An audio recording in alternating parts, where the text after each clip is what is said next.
High বন্ধুরা, চলে এসেছি ফুচকা খেতে। বেরিয়ে পড়েছি বাজারে সন্ধ্যার দিকে সবাই মিলে।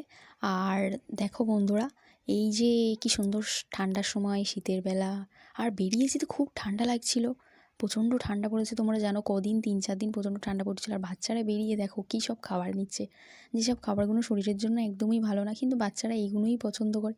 সবসময় ওরা এই খাবারের দিকেই লক্ষ্য করে। খাবারগুলো দেখতে সুন্দরই লাগে, কিন্তু খাবারগুলো ভিতরে ভালোই থাকে না, যেটা জানি। আর সন্ধ্যার দিকে এইদিকে সাইডে বাজার বসেছিল, চলে যাচ্ছি ফুচকা খেতে। আর ফুচকা তো সবারই প্রিয়, ভালো লাগে, তুমি জানো। আর তোমরা সবাই জানো যে ফুচকা সবারই প্রিয় জিনিস, একটা মুখরোচক খাবার। আমার তো অত্যন্ত প্রিয় বন্ধুরা, ফুচকা খেতে আমার খুব ভালো লাগে। আর ফুচকা মানে কি বলবো, এতটাই ভালোবাসি আমি আমি অনেক খেতে পারি। আর এখানে দিনে অনেক ভিড় ছিল, সবাই খাওয়া দাওয়া করছিল। এদের হওয়ার পরে তারপরে এই আমরা এবার ফুচকা খেতে চলে এসেছি। আর এরা এখানে দিনে দাঁড়িয়ে আছে, আমরাও অনেকক্ষণ ধরে ওয়েট করছিলাম। তারপর দেখো বন্ধুরা, টক জলটা এত সুন্দর দেখে আমার ভালো লাগছিলো, দেখেই তো আমি সামলাতে পারছিলাম না, এত ভালো লাগে আমার ফুচকা খেতে।